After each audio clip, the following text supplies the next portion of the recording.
इसलिए मेरे नौजवानों को ये बात समझाने की जरूरत है। और आप बहुत अच्छा है, जो लोग गुलदस्ता लाए मैं उनका सलाम शुक्रिया करता हूं। अगली बार उस गुलदस्ते के साथ आयोजक लोग भी पतली पतली किताबें बंटवाएं। एक किताब बंटवाइए कि तथागत बुद्ध आज होते तो क्या कर रहे होते। किताबें लोगों के बीच क्रांति पैदा करेंगी। और मैं तो इसीलिए भाई सारी बातचीत केवल इतने में ही केंद्रित कर रहा हूं। हमारे पुरखों ने मंदिर मस्जिद की लड़ाई नहीं लड़ी, हमारे पुरखों ने तीर तलवार बंदूक से लड़ाई नहीं लड़ी। हमारी हजारों हजार साल की विरासत किसी हिंसा की विरासत है ही नहीं। हमारी विरासत प्रेम करुणा और दया की विरासत है। कलम और किताब से पीढ़ियों का मुस्तकबिल बदल देने वाले लोगों की विरासत है। तब न्यायपालिका इतनी नहीं बिकी थी कि आज ये फैसला सुनाओ कि मंदिर वहीं बनाएंगे और कल राज्यसभा की शपथ ले लो। ऐसी न्यायपालिका उस समय नहीं थी। इशारा समझ गए होंगे। जो इस वक्त गृह मंत्री है इस देश का, उसका जो वकील था तड़ीपार रहते हुए, उसको हम चीफ जस्टिस ऑफ इंडिया बनवाएंगे और उससे फैसला करवाएंगे कि गुजरात दंगे का गुनहगार कोई नहीं है। ऐसी न्यायपालिका नहीं थी। अरे ये किसकी न्यायपालिका है? आप कहते हो आरक्षण बुरा है, मेरे सवाल का जवाब दो। जहां आरक्षण नहीं है वहां इस मुल्क के 90% वंचित शोषित कमेरा दलित पिछड़ा आदिवासी कहां है? कितने जज हैं बताओ? और ओबीसी समाज के लोगों, इस सभागार में मुझे पता है कि आप लोग भी बड़ी तादाद में होंगे। ओबीसी समाज के लोगों, आपसे भी एक गुजारिश है, आप भी जाकर खोजो कि अगर आपको कोई हिंदू बनाने आता है और कहता है कि अरे तुम तो अहिर कुर्मी कोयरी और कुम्हार लोहार बढ़ई नाई मोची हो, तुम लोग तो हाथ से श्रम करने वाले हो, तुमको तो मंदिर में भी जाने देते हैं हम, तुमको अछूत भी नहीं बनाते हैं, तुम तो हमारे भाई हो और सब कुछ तुम हिंदू में हो। गुजरात दंगे में दोनों हाथ में तलवार लेकर खड़ा होने वाला पोस्टर बॉय एक मोची था। बाबरी मस्जिद में पहला हथौड़ा चलाने वाला एक ओबीसी था। सालों साल बाद जब उनसे पूछा गया कि आपको इस दंगे से क्या मिला, उन्होंने कहा कि हमारा परिवार लूट गया, बर्बाद हो गया। और जिन्होंने वो दंगा कराया आज इस देश में राज कर रहे हैं और पूरा देश अपने दोस्त अंबानी और अडानी को बेच करके उसे दुनिया का दूसरा अमीर व्यक्ति कर रहे हैं। ये है हमारा और आपका ऐसा नमूना देश है भाई। पिछले दिनों यहाँ का रक्षा मंत्री राफेल विमान आ रहा है तो उसके नीचे नींबू और मिर्चा लटका रहा है। देखा ना आपने? विमान बना है फैक्ट्री में विज्ञान से, विज्ञान नहीं बचा पाएगा, उसका नींबू और मिर्चा बचा लेगा। हमारे देश में अजीब अजीब लोग हैं साहब, गाड़ी खरीदने आते हैं। कुछ जय भीम वाले भी ऐसा करते होंगे, नजर रखिए। अगर हम अपने हक को नहीं बचा पाए, 100 साल पूरा होगा जब इस देश का अमृत महोत्सव मना रहा होगा ये देश, हमसे हमारी आने वाली पीढ़ियां पूछेंगी। स्कूल बिक रहा था तुम्हारे सामने, बैंक रेलवे नौकरी बिक रही थी तुम्हारे सामने, बुद्ध के विचार के सामने युद्ध के विचार को पूरे देश में फैला दिया गया, लोगों को दंगाई बना दिया गया तुम्हारे सामने, मुसलमानों का घर बुलडोजर से गिराया गया तुम्हारे सामने, दलितों को घोड़ी चढ़ने से मारा गया, इंद्र मेघवाल को मटका छूने से मारा गया, रोहित वेमुला को पढ़ने के चलते मारा गया, पिछड़ों को चलते मारा गया। तुम क्या कर रहे थे? माफ करिए, हम नहीं जवाब दे पाएंगे। हम ये कहेंगे क्या कि हम बौद्ध सम्मेलन कर रहे थे? क्या वो इतने से खुश हो जाएंगे क्या? हमारे बीच मुख्य अतिथि क्रांतिकारी समाज सेवी और ऐसी क्रांतिकारी आवाज में आपके बीच में अपनी आवाज बुलंद करेंगे। ऐसे अतिथि मुख्य डॉक्टर लक्ष्मण यादव सर के सम्मान में एक बार आप तालियां बजा दें।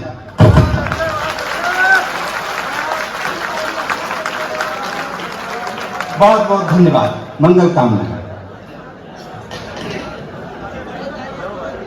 बहुत बहुत धन्यवाद संचालक महोदय।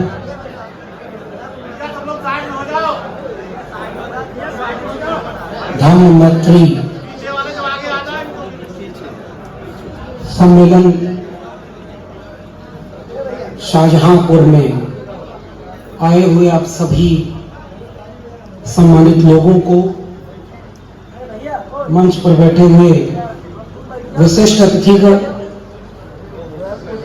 और सभागार में मौजूद आप सभी सम्मानित लोगों को मेरा क्रांतिकारी जय भीम, जय मंडल, जय संविधान है, इंकलाब जिंदाबाद है। आज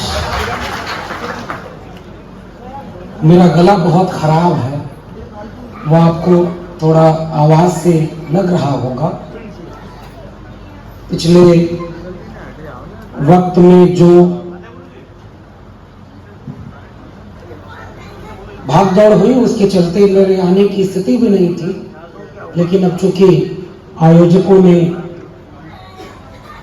सहमति दिलवा ली थी तो आपके बीच में मौजूद हूं और आप सब ने इतना सम्मान दिया।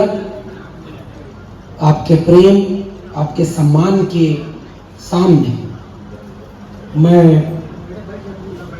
सर झुका करके वंदन करता हूं। पूज्य भंते जी लोग, मंच पर बैठे हुए आप सभी सम्मानित लोगों, और आज धम्म मैत्री सम्मेलन हो रहा है और मैं जब भी बुद्धिज्म को एक विचार, एक दर्शन के रूप में पढ़ने समझने की कोशिश करता हूं तो मुझे जो बात सबसे ज्यादा अपील करती है उन्हीं में से एक बात मैत्री की भी है कि ये मित्रता जोड़ने की बात है। ये पूरा विचार ही मोहब्बत का, करुणा का विचार है। इसलिए मुझे बुद्धिज्म बहुत अपना सा, पूरी मानवता का सबसे कल्याणकारी विचार नजर आता है। इसलिए आपके सम्मेलन में आकर मुझे बहुत खुशी हो रही है। और आज जो एक प्रयोजन है, हमारे यहां तिथियां बहुत मायने रखती हैं। तथागत बुद्ध के विचार को अपनाने के लिए हम अगर अतीत में लौटें, 2022 में खड़े होकर कई बार ये लगता होगा कि हजारों साल पहले की बात हम क्यों करते हैं। कहा होगा बुद्ध ने कोई बात, लिखी होगी कोई किताब, जमाना बदल गया, जैसे हमारा पहनावा बदल गया, भाषा बदल गई, जीवन शैली बदल गई, सब कुछ बदल गया। फिर 2000-2500 साल पुराना वो इतिहास हम क्यों याद करते हैं। मैं देखिए दिल्ली विश्वविद्यालय में पढ़ाने वाला एक शिक्षक हूं, ठेके पर प्रोफेसर। आप समझ रहे हैं, प्रोफेसर का मतलब ये मत समझिएगा। अभी सम्मान कर रहे थे हमारे तमाम अकादमिक संस्थानों से जुड़े हुए लोग। हमारे यहां दुनिया में ऐसा अजूबा देश भारत ही बना दिया गया है जिसका दावा होगा विश्व गुरु बनने का, विश्व गुरु बनने का दावा, और गुरुओं को ठेके पर रखा जाता है। हम 12 साल से खुद ही ठेके पर हैं और अब तो देश में ऐसे लोगों की हुकूमत है कि अब कुछ भी परमानेंट नहीं रहने देंगे, सब कुछ ठेके पर है। सारी सरकारी चीज तो बिक गई। आप सब अपने अपने जिस भी डॉक्टर साहब हैं मेडिकल क्षेत्र में पता लगाइए, वैकेंसी आती है नहीं, नौकरी मिली नहीं, सब कुछ बेचा जा रहा। लेकिन फिर भी मुझे लगता है कि अगर मैं एक कलम और किताब से जुड़े हुए पेशे का व्यक्ति हूं तो मैं इस पूरे आयोजनों को एक अलग रूप में देखने की कोशिश करता हूं। वो अलग रूप क्या हो सकता है? एक शिक्षक की जिम्मेदारी क्या है? और खासकर जो विश्वविद्यालयों के शिक्षक होते हैं, आप सब जानते हैं, बहुत प्रबुद्ध लोग बैठे हुए हैं सभागार में।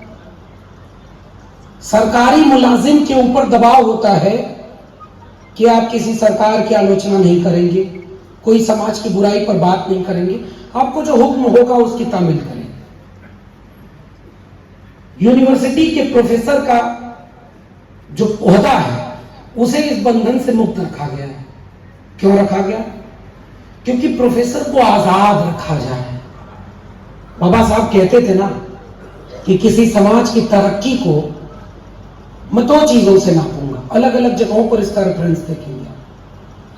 किसी समाज की तरक्की को मैं ये देखूंगा कि उस समाज में महिलाओं की तरक्की क्या हुई, और अगर महिलाएं किसी समाज में बराबरी की स्थिति में नहीं है तो मैं उस समाज को बराबरी और न्याय का नहीं मानूंगा।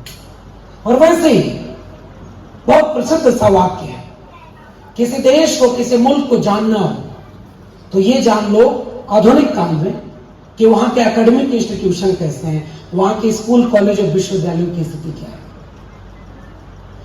इसलिए विश्वविद्यालयों के इस रूप में रखा गया कि जो भेड़ चाल चल रही होगी समाज में, आप उसमें शामिल मत हो। आप कलम किताब से जुड़े हो तो अपने अतीत को जानो, वर्तमान को समझो और भविष्य को बेहतर बनाने के लिए मशाल लेकर आगे आगे चलो। इसकी जिम्मेदारी दार्शनिक, विचारक, चिंतक और शिक्षकों की होगी। यह अलग बात है कि आजकल देश में ऐसा है कि जिसके पास कोई डिग्री नहीं वो सब कुछ का मास्टर बन गया है। लेकिन मैं जब अपने शिक्षक के ओहदे के साथ आधुनिक भारत का संविधान लागू होने के बाद का एक नागरिक देखता हूं तो मैं अपने अतीत को पढ़ना चाहता हूं, और एक ऐसे मुल्क में पढ़ना चाहता हूं जिस मुल्क में अतीत को ढंग से लिखा ही नहीं गया। वरना जब मैं 20 साल 25 साल तक पहुंच गया तो मुझे केवल इतनी जानकारी थी कि एक ऐसा राजा घर का पैदा हुआ व्यक्ति राजघराने के राजपाट को छोड़कर एक दिन रात में ज्ञान प्राप्त करने चला गया, और जब वो सिद्धार्थ बन के गए और लौटे तो बुद्ध बनकर आए थे। ज्ञान प्राप्त हुआ। नैतिक शिक्षा में केवल इतनी ही किससे मिलती। आप याद करिए, आप आज भी सिलेबस उठाकर देखिए, आपके प्राथमिक विद्यालयों के सिलेबस में तथागत बुद्ध के जीवन और उनके विचार शामिल है क्या? नहीं है। माध्यमिक शिक्षण में कोई इस पर शोध होता है क्या? और विश्वविद्यालयों की स्थिति तो ऐसी है कि आजकल मंदिर पर अगर आप पीएचडी करने जाइए तो तुरंत एडमिशन होगा, और आप ये लेकर जाइए विषय कि धम्म, मैत्री और बुद्ध के विचार की प्रासंगिकता क्या है, आपका एडमिशन ही नहीं होगा। इसलिए मैं अपनी जिम्मेदारी निभाने की कोशिश करते हुए अपनी वैचारिक जड़ों तक जाने की कोशिश कर रहा हूं। और 25 साल मुझे नहीं पता था कि तथागत बुद्ध होने का मतलब क्या है। तथागत बुद्ध होने का मतलब क्या है? केवल उस किस्से और कहानी के आगे हम जा ही नहीं पाए क्योंकि हमें पढ़ाया ही नहीं है। इसलिए मेरी पहली आलोचना और मेरी पूरी बातचीत शिक्षा पर ही शामिल होगी। और जब मैंने पढ़ा, समझा, ये जानने की कोशिश की कि इसी भारत के नक्शे पर, क्योंकि तब एक कोई राष्ट्र तो था ही नहीं, क्योंकि अगर तब आप राष्ट्र कहेंगे तो सम्राट अशोक की चार दीवारी तो कई मुल्कों के दूर से लेकर के दूर तक फैली हुई थी। लेकिन उस भूमि पर एक ऐसा शख्स उस नए भारत को रचने के लिए एक दर्शन आपके सामने लेकर आया, जिस दर्शन में जो केंद्रीय तत्व है सत्य व हिंसा, प्रज्ञाशील व करुणा, मुझे वो अपील करता हुआ नजर आया कि अगर भारत के इस विशाल वट वृक्ष के नीचे जड़ों में अगर तथागत बुद्ध का यह दर्शन न होता तो यह मुल्क का इतना विशाल वृक्ष कभी भी मजबूती से खड़ा नहीं हो सकता था। और यह पढ़ करके जाना गया। और मुझे लगता है कि यह बड़ी वजह रही समानता व न्याय का विचार। मैं ये हिमाकत कतई इस मंच पर खड़ा होकर नहीं करूंगा। मैं ये दावा करूं कि मैं बुद्धिज्म को बहुत ज्यादा जानता हूं, क्योंकि हमसे ज्यादा जानने समझने वाले लोग मंच पर और सभागार में मौजूद हैं। हमने जितना सीखा है और अभी सीख रहे हैं, और बुद्ध को पढ़ने और अपनाने का मतलब भी यही होता है। ज्ञान, शील, करुणा, मैत्री, प्रज्ञा, ये विचार तो ऐसे विचार हैं जिसके लिए कभी आप ये दावा ही नहीं कर सकते कि आप सब कुछ जान गए हैं। ये तो ताउम्र चलने वाली प्रक्रिया है, तो सीखते रहेंगे। हम आप जैसे लोगों के बीच में जब आते हैं तो थोड़ा सीख कर जाते हैं, हिम्मत लेकर जाते हैं। इसलिए ये धम्म मैत्री सम्मेलन और इस तरह के देश भर और देश ही नहीं दुनिया भर में जितने भी सम्मेलन हो रहे हैं, मुझे पहली बात जो समझ में आती है कि हम अपनी जड़ों से जुड़ रहे हैं। हमारी जड़ें, और कल्पना करिए गमले में लगा हुआ पौधा कितना बड़ा वृक्ष बन जाएगा, उसे तो और सहेजना पड़ेगा, लेकिन जो जमीन में जड़ जिसकी हो वो अपने आप विस्तार लेती जाती है।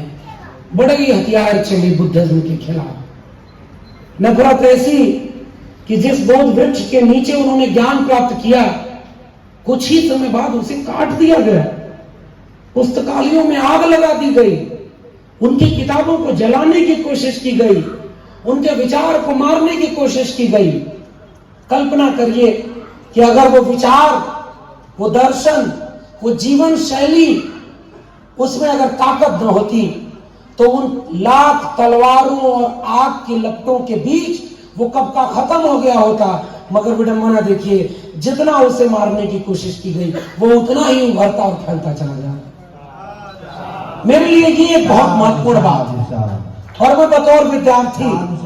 मैं बतौर विद्यार्थी इसे जीने की कोशिश करना चाहता हूं कि उस दर्शन में जब समाज ही बांटा जा रहा था, और एक बात और,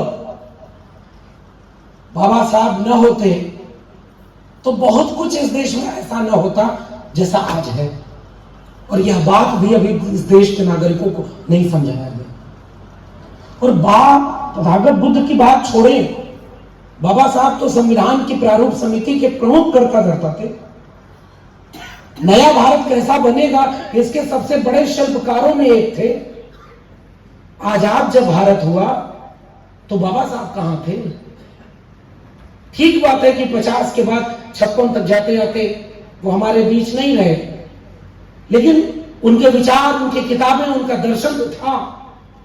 भारत आजाद हुआ तो बाबा साहब कितने सिलेबस में थे, कितनी लाइब्रेरी में बाबा साहब का समुद्र वांग्मय किताबें मौजूद थी, कितने विश्वविद्यालयों में बाबा साहब पर पीएचडी हुई, कितनी नैतिक शिक्षा की किताबों में ये बात दर्ज है कि जिस बच्चे को जाति पूछ करके नकारा गया वो विदेश गया तो इतनी डिग्रियां लेकर लौटा जितनी डिग्रियों वाला भारत में उसके अलावा कोई दूसरा था ही नहीं, फिर भी रहने को घर नहीं मिला।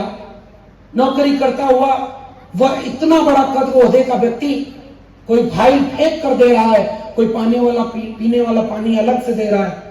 और मैं अभी हाल ही में वहां संकल्प भूमि से लौटा हूं, गुजरात के बड़ोदरा में सयाजी बाग, जहां वो नौकरी करने गए जब गायकवाड़ की, और वहां से ये जब हरकतें हुई तो 11 दिन में पहली नौकरी छोड़ी।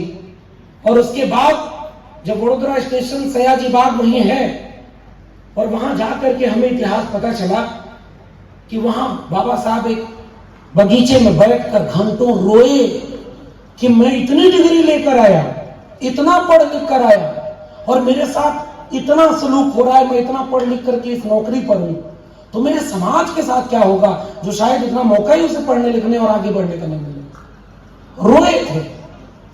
और उसके बाद उनके सामने 2 रास्ते रहे होंगे, एक कि ये मुल्क रहने लायक नहीं है और इतनी डिग्री है कि बाहर कोई बड़ी नौकरी मिल जाएगी, छोड़कर चले जाते, अपना जीवन खुशहाल करते, अपने अपमान का बदला लेते और अपने आगे बढ़ जाते अकेले।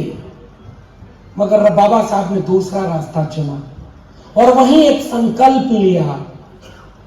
वो नवंबर का दिन 23 नवंबर, और संकल्प लिया कि मैं अपने समाज के हर एक व्यक्ति के सामने इतनी मजबूत ये उसकी ताकत कर दूंगा कि उसके साथ कोई ऐसा भेदभाव न करे, इस जाति व्यवस्था का समूल नाश करने की कोशिश करूंगा। ये थे डॉक्टर अम्बेडकर। और इसलिए मैं एक बात कहना चाहता हूं, और इसलिए मैं ये बात कह रहा हूं कि इतना संकल्प लेकर के एनिहिलेशन ऑफ कास्ट की किताब लिखी उन्होंने, एंटी कास्ट मूवमेंट चलाया, जाति के खात्मे की बात की, महिलाओं के अधिकार की बात की, श्रमिक कानूनों, महिलाओं के श्रम की बराबरी, पुरुषों के मूल्य की बराबरी, वेतन भत्ता, grade pay, gratuity, maternity leave से लेकर के महिला अधिकार मंडल और प्रॉब्लम ऑफ इंडियन रूपी करके आर्थिक एक मॉडल खड़ा करके डॉक्टर अंबेडकर एक अर्थशास्त्री, एक राजनीति शास्त्री, एक समाज शास्त्री, एक दार्शनिक व्यक्ति के रूप में थे। और तब मैं आपसे सवाल कर रहा हूं, बुजुर्ग लोग हैं यहां पर और आप भी अपना इतिहास पढ़िए, 1950 से 1980 और 90 तक डॉक्टर अंबेडकर कहां थे? खत्म किया गया उन्हें जानबूझकर, उनकी किताबें गायब सी कर दी गई, उन पर कोई काम नहीं हुआ। बदलता है इतिहास।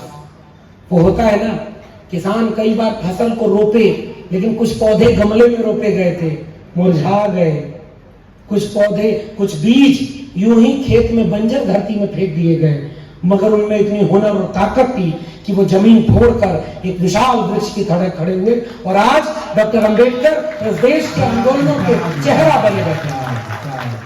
और इसलिए मैं एक रिश्ता देख रहा हूं तथागत बुद्ध का डॉक्टर अंबेडकर से, और उस रिश्ते में कहीं जाति नहीं है। 1980 में पहली बार डॉक्टर अंबेडकर का समग्र वांग्मय प्रकाशित हुआ। आपको आश्चर्य होगा ये बात जानकर। 1990 में जाकर जब संयुक्त मोर्चा की सरकार बनी और वीपी सिंह प्रधानमंत्री बने, और तब मान्यवर कांशीराम, समाजवादी धड़े के लोग सबने मिलकर निर्णय लिया 14 अप्रैल को सार्वजनिक छुट्टी होगी और बाबा साहब को भारत रत्न दिया जाएगा। 40 साल लग गए इस बात को समझने में, इस देश को 40 साल लग गए आपको यह बात मानने में कि डॉक्टर अंबेडकर भारत रत्न थे। अरे साहब, जो व्यक्ति विचार में तब्दील हो जाए वो आपके भारत रत्न का मोहताज नहीं रहा, वो तो विश्व रत्न बन गया है। और इसलिए जब आप कोई सम्मान किसी बड़े ओहदे के व्यक्ति को देते हैं तो उससे ज्यादा सम्मान उस सम्मान का होता है जो आप उसे दे रहे हैं। इसलिए विश्वविद्यालय में पढ़ने वाला एक शिक्षक के तौर पर मैं इस मुल्क के सामने एक सवाल खड़ा कर रहा हूं कि ये विचार, ये बुद्ध का दर्शन, ये तथागत बुद्ध का विचार, उनका धम्म, उनका संदेश, जो लाइट ऑफ एशिया करके हम लोगों को इंटर में किताब का एक चैप्टर पढ़ाया जाता था, लाइट ऑफ एशिया, और अब धीरे धीरे ये समझ में आ रहा है कि बुद्ध लाइट ऑफ एशिया ही नहीं, लाइट ऑफ वर्ल्ड है। और लोग मुझसे कह रहे थे कि थोड़ा इधर उधर मत बोलिएगा, उत्तर प्रदेश में बुलडोजर वालों का शासन है। भाई देखिए, आप बुला लिए हैं, उसके बाद कुछ भी कहेंगे मैं आपकी थोड़ी सुनूंगा। मैं लेकिन इशारे में बात कर रहा हूं, क्योंकि ये मंच, इसको रख दीजिए, तो ये मंच एक वैचारिक मंच है और बौद्धिक लोग, समझदार को इशारा काफी होता है। जिस मंच पर तथागत बुद्ध की बात हो, डॉक्टर अंबेडकर की बात हो, किसी छोटे मोटे लोगों का नाम लेकर इसकी गरिमा को हल्का थोड़ी कर रहा है। तो मैं नाम नहीं लूंगा उनका, इशारे में समझ जाएंगे। बहुत कुछ हो रहा है प्रदेश में। इन सब से लड़ने का रास्ता किसके पास है? उनमें से एक रास्ता है तथागत बुद्ध का, उनमें से एक रास्ता है बाबा साहब का। और पूछिए कि यह जब सब कुछ बदल रहा था, और मैं बतौर नागरिक ये सवाल पूछूंगा कि मेरे पाठ्यक्रमों में डॉक्टर अंबेडकर, महात्मा फूले, पेरियार, बाबा साहब, इन सब की किताबों और लेखों का कहां जगह है? और बिना इसके ये क्रांति नहीं होगी जो तथागत बुद्ध ने शुरू की थी। क्यों? क्योंकि मैं, इन लोगों ने, के साहब हैं, इन्होंने इतना विनम्रता से बात करते हैं ये लोग कि मैं नहीं आना चाह रहा था फिर भी आ गया। इतने विनम्रता से इन लोगों ने बात की और मुझे अच्छा लगता है, लोगों से मिलना चाहता हूं मैं, क्योंकि अभी मैं सीखना चाह रहा हूं। तो इन्होंने मेरे कुछ भाषण वायरल हो गए, कुछ बातें वायरल हो गई। मैं सोचता था कि मैंने कोई ऐसी बात तो नहीं बोली जो मेरी हो। मैंने उसको अपने तरीके से बोला, उसे आज के सवालों से जोड़कर बोला, लेकिन मुझे ऐसा महसूस हुआ कि लगता है आंख में आंख डालकर यह सच कहने वाले भी बहुत कम हो गए हैं, इसलिए मुझे इतनी इज्जत मिल रही है। चलो आओ, अपने लोगों से मिलता हूं, उनसे हिम्मत लेकर लौटूंगा और आंख में आंख डाल करके उन लोगों के सामने भी तथागत बुद्ध से लेकर के बाबा साहब तक के विचार को लेने के लिए और न्याय व समता, मैत्री व करुणा के विचार को पूरे भारत में फैलाने के लिए हिम्मत लेकर लौटूंगा। इसलिए आपके सम्मेलन में आता हूं और इसलिए मैं आपके सामने ये बात कर रहा हूं।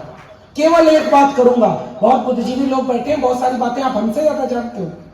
कई मंचों पे तो मैं कहता हूं कि जितनी मेरी उम्र होगी उससे ज्यादा उम्र लोगों ने संघर्षों में खपा दिया होगा, वो लोग मंच पर और सामने बैठे होंगे। आप सबको सलाम करते हुए, आप न होते तो वो जमीन न होती जिस पर हम जैसे लोग खड़े हुए। आपने जमीन बनाई, इस खेत को थोड़ा जोता है, इसमें खाद पानी डाली हमारे पुरखे, इसलिए मैं इस धम्म मैत्री कार्यक्रम को उसी खेत की तरह देख रहा हूं, उस बगीचे की तरह देख रहा हूं जिसके कांटों को चुन चुन करके तथागत बुद्ध ने अलग किया और फूलों की राह बिछाई। वो फूलों की राह क्या थी? करुणा व शांति की राह थी। मुझे बुद्ध में बहुत नहीं आता, मगर जितना आता है वो केवल इतना आता है कि मनुष्य को मनुष्य के बराबर मानने वाले, मनुष्य की मनुष्यता को वैज्ञानिक और तार्किक दृष्टिकोण से एक रास्ते पर चलाने वाले, खुशहाली का दर्शन देने वाले, समानता व न्याय का दर्शन देने वाले तथागत बुद्ध एक बात कहते हैं। जब उनसे पूछा गया कि भाई आपका सबसे प्रमुख क्या है दर्शन, किताबें लिखी हैं, धम्मपिटक हैं, बहुत वैज्ञानिक है। ओपी गौतम साहब रास्ते बढ़ा रहे थे, कई बार होता है ना, सीखते हैं आप लोगों से, तो वो चिकित्सक हैं, उन्होंने भी ये बात कही कि साहब एक बात पर जोर देने की जरूरत है। और मैं ये बात कहता हूं लोगों के बीच, जो ब्राह्मणवादी ताकतें हैं, मनुवादी ताकतें हैं, वो आपके इतिहास को बदल देती है। जैसे आजकल इतिहास बदला जा रहा है ना, कि एक माफी वीर जब रंगून में जेल में बंद था तो बुलबुल पर बैठकर पूरा भारत घूमता था। भाई बुलबुल पर बैठकर पूरा भारत कैसे कोई घूम लेगा? यह भी इस देश में हो सकता है, क्योंकि जिन धर्म की पूरी संरचना इन्होंने बना दी है वही हास्यास्पद है। 8 हाथ 10 मुंह, जाने क्या क्या। मैं तो उस पर टिप्पणी भी करूंगा नहीं, आप लोगों का कार्यक्रम आगे भी होता रहे, इसलिए आपको ज्यादा जोखिम में नहीं डालूंगा, नहीं तो पता चले कल को मुकदमा हो जाए। क्यों करेंगे? हम नहीं बोल रहे, भाई आपका धर्म है, आप मानो। पता नहीं क्या क्या पूछते हैं वो लोग अभी। और विजयदशमी की बजाय धम्मदशमी, और मैं तो श्रावस्ती कानपुर होके आया, कानपुर से आ रहा हूं अभी, और कानपुर में रावण मेला लगता है। कल्पना करिए, ये देश तो ऐसा बगीचा है और आज राम के नाम पर इतनी हिंसा नफरत। फूलन देवी उसी कानपुर के आसपास की थी, वो जाकर विदेशों में एक भाषण देती है बहुत महत्वपूर्ण, कि तुम्हारी कथाओं में लिखा है कि रावण ने सीता का अपहरण कर लिया, कोई गलत काम नहीं किया था सीता के साथ, फिर भी तुम उसका पुतला हर साल जलाते हो। मेरे साथ मेरे गांव वाले, मेरे इलाके के लोगों ने, पुलिस प्रशासन ने इतना अन्याय अत्याचार बलात्कार किया, और जब मैंने अपने सम्मान के लिए बदला लिया तो मुझे डकैत कहते हो। ये किस बात के धार्मिक लोग हो तुम? ये सवाल है ना। और इसलिए दूसरा पक्ष देखिए कैसे रावण का वहां कानपुर वाले मनाते हैं, वहां नारा लग रहा था, जय लंकेश जय लंकेश। इसलिए मैं तो विद्यार्थी की तरह अपने समाज को पढ़ना चाहता हूं, और मैं पढ़ना चाहता हूं कि तथागत बुद्ध के समय के ही 3 लोग, महावीर जैन से लेकर के मक्खलपुत्र गोशाल, आजीवक परंपरा, बुद्धिस्ट परंपरा, इनमें भी थोड़ा टकराहट थी। आजीवक परंपरा, बुद्ध परंपरा, मुझे मेरा निवेदन है कि उसे भी थोड़ा पढ़ा जाए। और क्यों ये कह रहा हूं, मैं आपके मंच पर एक आलोचना भी करना चाहता हूं। आप मानते हैं, आलोचना ये है कि जो धर्म को इस तरह पाखंड वाले मानने वाले, उन्होंने धम्म को भी धर्म में कन्वर्ट कर दिया। सोचिए साजिश कितनी बड़ी है। और जबकि थोड़ा भी अगर कोई बुद्धिज्म को पढ़ेगा तो वो ये समझ जाएगा कि कोई धर्म नहीं है, ये तो धम्म है, ये तो एक रास्ता है, और वो रास्ता वैज्ञानिकता का। डॉक्टर साहब बिल्कुल ठीक कर रहे थे, लॉ ऑफ यूनिवर्स, वैज्ञानिक तार्किक दृष्टिकोण, सम्यक दर्शन, सम्यक विचार जितना भी है वो सब मिल करके इसे वैज्ञानिक दृष्टिकोण पर बताता है। अपने जीवन की बुराइयों को दूर किया जाए, अच्छाइयों को धारण किया जाए, यही तो। और इस बात को कितना वैज्ञानिक दृष्टिकोण से उन्होंने समझाया, उसको भी इस मुल्क के कलम से के इतिहास लिखने वालों ने हमारे इतिहास के साथ दगाबाजी की, हमारा इतिहास गलत लिख दिया। और आज कहते हैं कि धर्म है ये धम्म। नहीं साहब, मेरे विचार में बनते साहब लोग बैठे हुए हैं, ये लोग तो बहुत कुछ त्याग कर रहे हैं। मुझे लगता है कि बुद्धिज्म को मानने के लिए जरूरी नहीं है कि वो तो बहुत ऊपर की अवस्था है। मुझे ऐसा महसूस होता है कि बतौर नागरिक, बतौर मनुष्य, अगर मेरे मन में प्रज्ञाशील करुणा है, सत्य अहिंसा है, और यह एक विचार है कि जिसमें मनुष्य को केंद्र में रखा जाए, तार्किक वैज्ञानिक चिंतन प्रक्रिया है, ईश्वर को न मानने वाली बात है, तो मैं भी अपने अंदर थोड़ा सा बुद्ध को जी रहा हूं। मेरे लिए बुद्धिज्म यही है।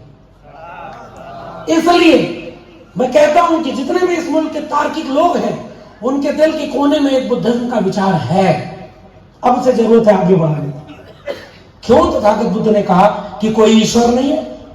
और लौट कर आइए, मैं थोड़ा जोड़ने की कोशिश कर रहा हूं, मैं कोई भाषण देने की कोशिश नहीं कर रहा हूं, थोड़ा आपके सामने भारत का नक्शा बना रहा हूं 3000 साल का। उस समय के बाद 1950 के आसपास जब भारत का संविधान बन रहा था, तो इस देश में बहस हुई। कुछ लोग कह रहे थे कि इस मुल्क के संविधान की शुरुआत भगवान के नाम से होनी चाहिए। ये वाला भगवान नहीं, मुझे पता चला कि जो भगवान बुद्ध के सामने बुद्ध भगवान लिखा हुआ है वो अलग है, इंद्रियों का नियंत्रण करने वाला एक विचार। उनका वाला भगवान तो अलग है ना, 8 हाथ वाला, सूरज को खा जाने वाला। मैं और कुछ नहीं बोल रहा हूं, तो बस उनका किस्सा, मैं तो कुछ बोल भी नहीं रहा। भाई छोटा सा बच्चा जो पैदल नहीं चल पा रहा है, वो जाके सूरज को निगल गया। सब लोग कह रहे भाई पूरी सृष्टि का चक्र रुक जाएगा, निगल गया, आके पालने में लेट गया। यही तो लिखा है, मैं तो कुछ बोल भी नहीं रहा, तुम्हारा किस्सा है भाई। और आपके किस्से में, आपके रामलीलाओं में जो होता है जाके देख लो, मैं क्यों बोलूं उसमें। अभी मैं कानपुर से लौट रहा था, पता चला रावण का दरबार लगा हुआ है और सामने नर्तकियां डांस कर रही हैं भोजपुरी गाने पर। ये कौन सी रामलीला है भाई? मैं तो डर गया, मतलब मैं सोच रहा था कि क्या हो रहा है। वो जो मूर्ति है राम है, मैं तो जानना चाहता हूं कि उनका वाला भगवान कहां है जो इस मुल्क की गरीबों की गरीबी नहीं देख पा रहा है। पेरियार, दक्षिण भारत का एक विचारक, पेरियार ने इतनी कठिन बात कही है। मैं तो पेरियार को कोट कर रहा हूं। अब के जी जाने कि मेरे जाने के बाद इनका क्या होगा, आयोजक मंडल का। पेरियार क्या लिख रहे हैं के जी? ईश्वर नहीं है, और ईश्वर को जिसने बनाया वो धूर्त है। ईश्वर को मानने वाले मूर्ख हैं, और जो इन सब का प्रचार करता है वो मनुष्य का विरोधी है। ये ईवी रामास्वामी पेरियार बोल रहे हैं। यही तो बुद्ध भी कह रहे हैं, थोड़ा विनम्रता की भाषा में कह रहे हैं बाहर ईश्वर नहीं है, सब मनुष्य। दुख है, दुख का कारण है, तो दुख का निवारण है। और यही मैं एक सूत्र पकड़ रहा हूं 2022 के नौजवानों में आपसे गुजारिश कर रहा हूं। विज्ञान जानते हैं ना, विज्ञान की परिभाषा क्या होती है? कोई कार्य है तो उसका कोई कारण होगा, यही ना है विज्ञान।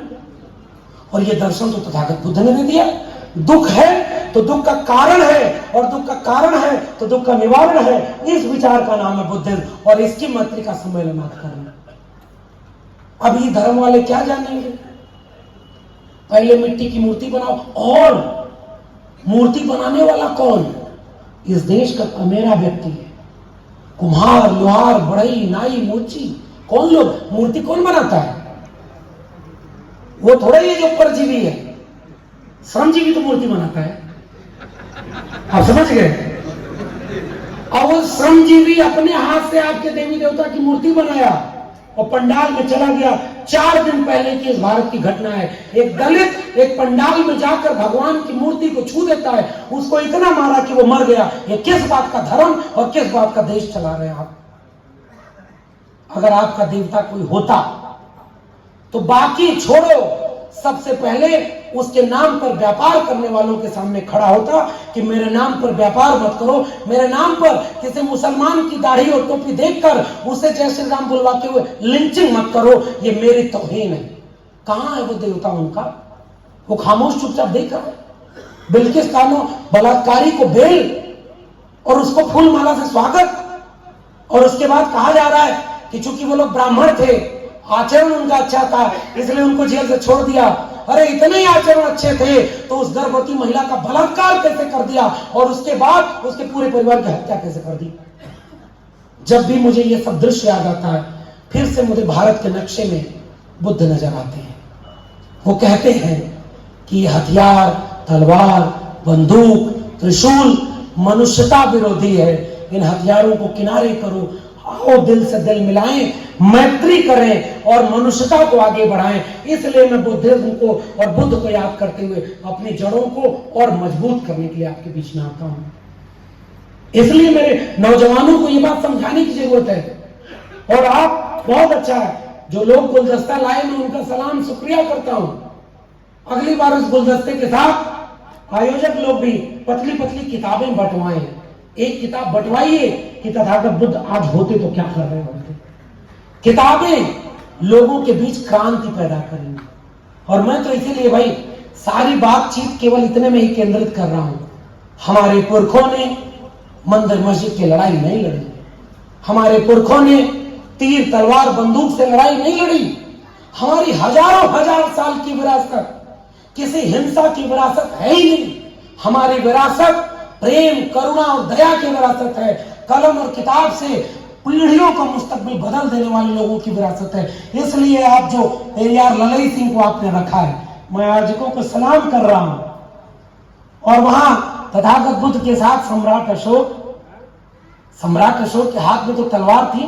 पिछले दिनों में वहां भी गया, मुझे बुलाया उन लोगों ने कलिंग में। वहां धौली की गुफाएं, हजारों साल पुराने पत्थर, चीख चीख करके इस देश के लोगों से कह रहे हैं कि ये पूरा भारत कैसे बुद्धमय था, कैसे पूरा भारत की वो गुफाएं, उनमें आज भी वो आकृतियां बंद हैं। और कलिंग में आज एक बहुत बड़ा स्तूप बना है। मैं जब वहां गया तो वहां लोगों ने मुझे बताया कि साहब जहां अब कलिंग का जब युद्ध हुआ, आप कलिंग में जो लोग गए होंगे वो लोग जानते होंगे, जो स्तूप है उसके बगल से एक नदी गुजर रही है। उस नदी का नाम ही अब है दया नदी। और इतिहास ये बताया कि वहां इतना रक्तपात हुआ कि उस नदी का पानी भी लाल हो गया। इतनी ताकत।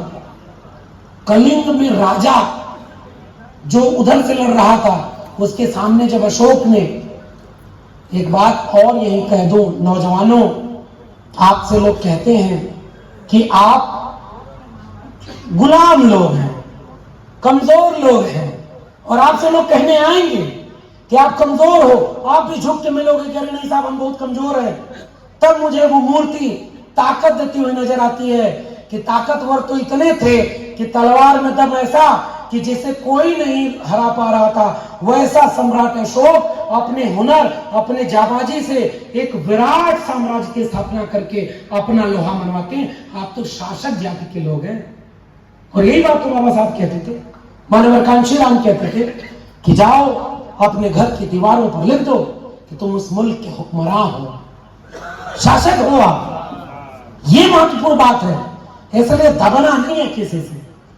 पेरियार ललई सिंह अकेले थे उस जमाने में, बहुत सारे लोग जानते होंगे। पेरियार के सामने विचार क्या था? सामंती विचार था। और उसके सामने भी जब बाबा साहब इसी समय बौद्ध धर्म ग्रहण करने जा रहे थे, विजय धम्मदशमी, जब सम्राट अशोक, बाबा साहब और पेरियार साहब उनके साथ वहीं नागपुर जाकर दीक्षा लेना चाहते थे, मगर नहीं जा पाया। कुछ दिनों बाद दिल्ली के रामलीला मैदान में पेरियार ललई सिंह ने उन्हीं भंते साहब से दीक्षा ली जिन्होंने बाबा साहब को दीक्षित किया था। दीक्षा ली, क्यों ली? क्योंकि उनके पास पहले से विचार आ गया। किसका विचार? अंबेडकर और पेरियार का। पेरियार ने किताब लिखी सच्ची रामायण, उसका हिंदी अनुवाद करवाया पेरियार ललई सिंह जी ने। और ललई सिंह जी ने जब उसे घर घर पटवाया तो उस पर भी कुछ लोगों ने मुकदमा कर दिया था। ये मुकदमा करने वाले आज ही थोड़े हैं, पहले भी थे। किताब जब्त करवा दी, पेरियार साहब की किताब जब्त हो गई, सब लोग इतिहास जानते हैं। 3 लोग थे जज, उनमें एक मुसलमान भी था और अपर कास्ट के भी थे, और उसके साथ उनका मुकदमा लड़ा गया। तब न्यायपालिका इतनी नहीं बिकी थी कि आज ये फैसला सुनाओ कि मंदिर वहीं बनाएंगे और कल राज्यसभा की शपथ ले लो। ऐसी न्यायपालिका उस समय नहीं थी। इशारा समझ गए होंगे। जो इस वक्त गृह मंत्री है इस देश का, उसका जो वकील था तड़ीपार रहते हुए, उसको हम चीफ जस्टिस ऑफ इंडिया बनवाएंगे और उससे फैसला करवाएंगे कि गुजरात दंगे का गुनहगार कोई नहीं है। ऐसी न्यायपालिका नहीं थी। अरे ये किसकी न्यायपालिका है? आप कहते हो आरक्षण बुरा है, मेरे सवाल का जवाब दो। जहां आरक्षण नहीं है वहां इस मुल्क के 90% वंचित, शोषित, कमेरा, दलित, पिछड़ा, आदिवासी कहां है? कितने जज हैं बताओ? और ओबीसी समाज के लोगों, इस सभागार में मुझे पता है कि आप लोग भी बड़ी तादाद में होंगे। ओबीसी समाज के लोगों, आपसे भी एक गुजारिश है, आप भी जाकर खोजो कि अगर आपको कोई हिंदू बनाने आता है और कहता है कि अरे तुम तो अहिर, कुर्मी, कोयरी और कुम्हार, लोहार, बढ़ई, नाई, मोची हो, तुम लोग तो हाथ से श्रम करने वाले हो, तुमको तो मंदिर में भी जाने देते हैं हम, तुमको अछूत भी नहीं बनाते हैं, तुम तो हमारे भाई हो और सब कुछ तुम हिंदू में हो। गुजरात दंगे में दोनों हाथ में तलवार लेकर खड़ा होने वाला पोस्टर बॉय एक मोची था। बाबरी मस्जिद विरोध में पहला हथौड़ा चलाने वाला एक ओबीसी था। सालों साल बाद जब उनसे पूछा गया कि आपको इस दंगे से क्या मिला, उन्होंने कहा कि हमारा परिवार लुट गया, बर्बाद हो गया, और जिन्होंने वो दंगा कराया आज इस देश में राज कर रहे हैं और पूरा देश अपने दोस्त अंबानी और अडानी को बेच करके उसे दुनिया का दूसरा अमीर व्यक्ति कर रहे हैं। ये है हमारा और आपका इतिहास।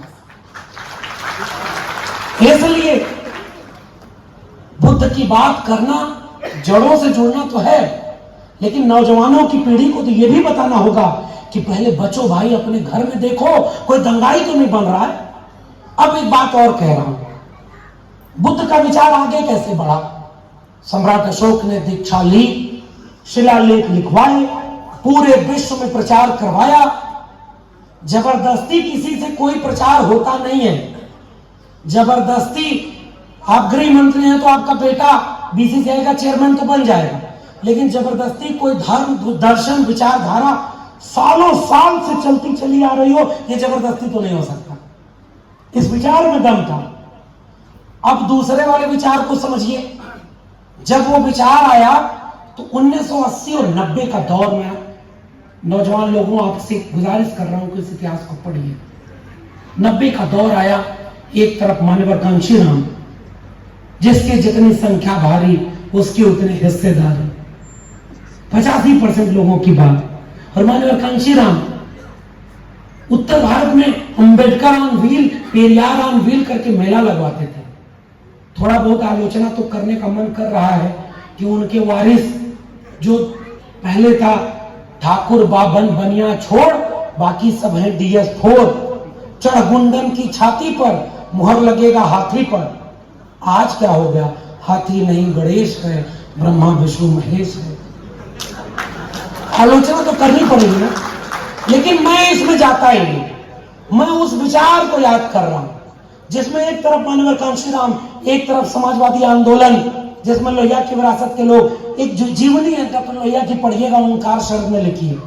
एक बार डॉक्टर लोहिया से मिलने जब ओंकार शरद जाते हैं, डॉक्टर लोहिया थोड़ा बहुत धर्म पर कुछ अलग राय रखते हैं, मैं भी उससे सहमत नहीं होता, पुरामाड़ मेला और उस सबसे।